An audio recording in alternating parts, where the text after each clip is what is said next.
Tu te souviens de cette sensation, ce vide dans la poitrine, quand tu réalises que tu répètes encore et toujours les mêmes schémas amoureux. Tu te dis que c'est de ta faute, que tu n'apprends jamais.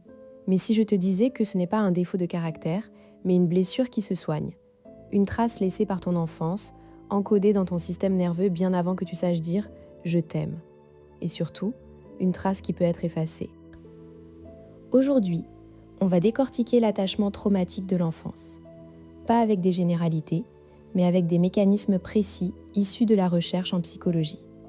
Tu vas comprendre pourquoi tu t'attaches à des personnes qui te font souffrir, comment ton cerveau a appris à confondre amour et danger, et surtout, comment reprogrammer tout ça. Tu repartiras avec 3 techniques concrètes, testées cliniquement, pour guérir. Le faux paradigme qu'on entend partout, c'est que tu attires ce que tu es. Tu n'as pas confiance en toi, tu attires des gens qui te manquent de respect. C'est à moitié vrai, mais ça ne t'aide pas, parce que tu te sens coupable. La vérité, c'est que tu ne choisis pas consciemment. Tu répètes un script que tu n'as pas écrit. Les premières relations que ton cerveau a enregistrées, celles avec tes figures d'attachement, ont façonné ta définition de l'amour.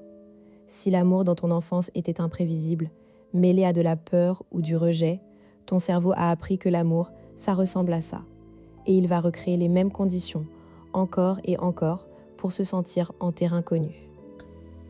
Le piège, c'est que ce schéma est préconscient.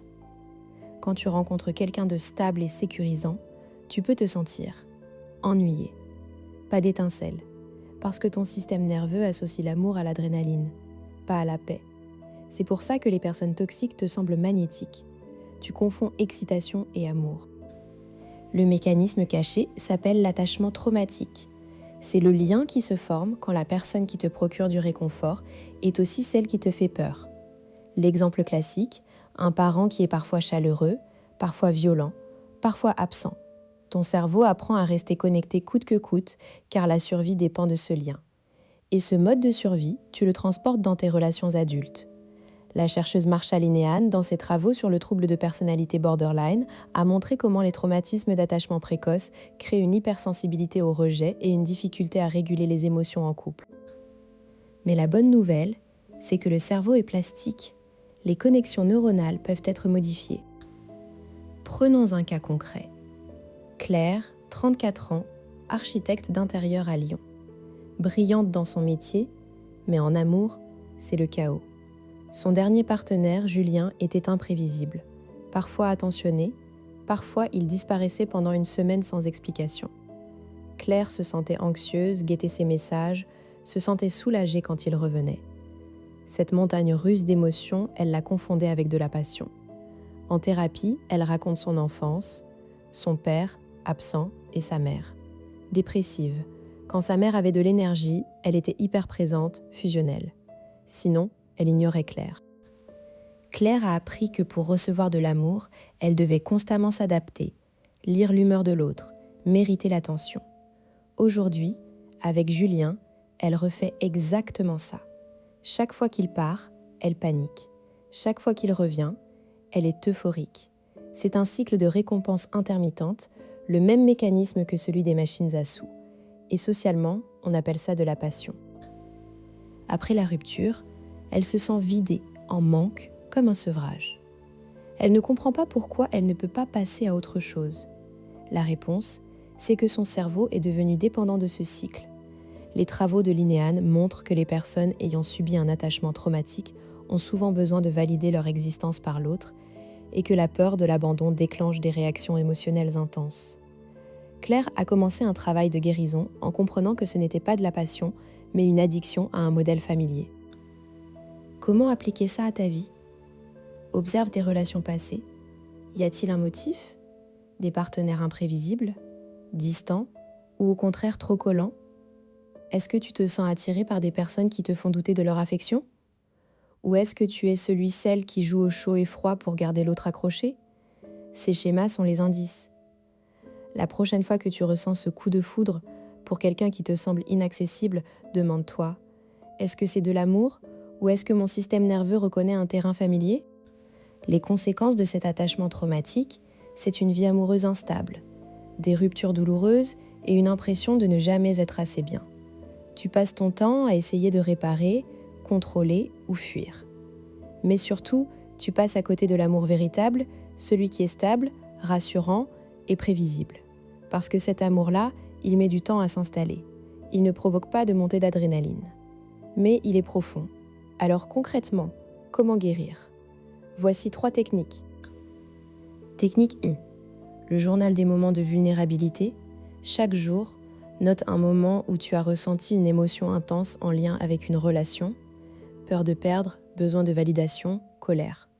Note ce qui s'est passé, ce que tu as ressenti dans ton corps, cœur qui bat, nœud à l'estomac, et quelle réaction tu as eue, envoyer un message, se fermer, se mettre en colère. Puis, à côté, écris ce dont tu aurais eu besoin à ce moment-là, un câlin, que l'on me rassure, être seul. Cet exercice t'aide à identifier tes déclencheurs et à distinguer le besoin passé du besoin présent. Fais-le pendant 2 semaines. Tu verras des motifs apparaître. Technique 2.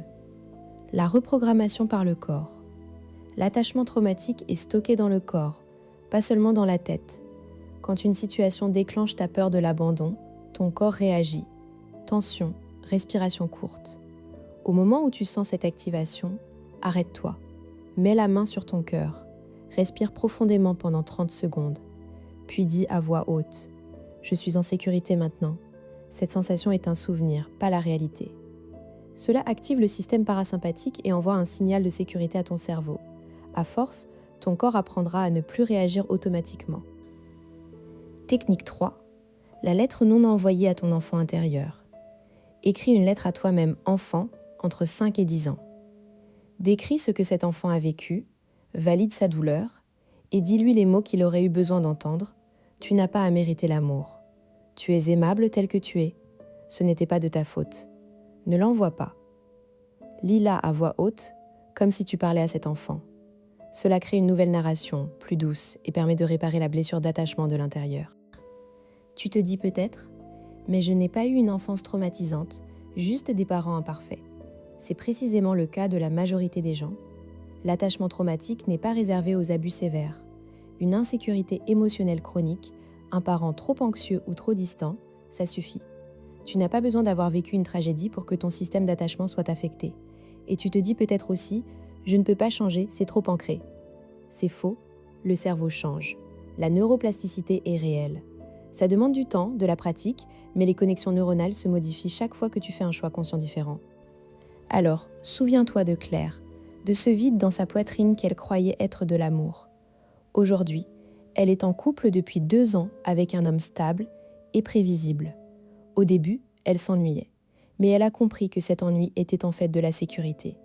Elle a appris à apprécier la constance et à ne plus confondre anxiété et amour. Toi aussi, tu peux reprogrammer ton histoire. Ça commence ici, par une prise de conscience. Si cette vidéo t'a aidé, abonne-toi, active la cloche et partage-la avec quelqu'un qui en a besoin. La prochaine fois, on parlera de l'impact de l'attachement évitant sur la communication en couple. D'ici là, prends soin de toi.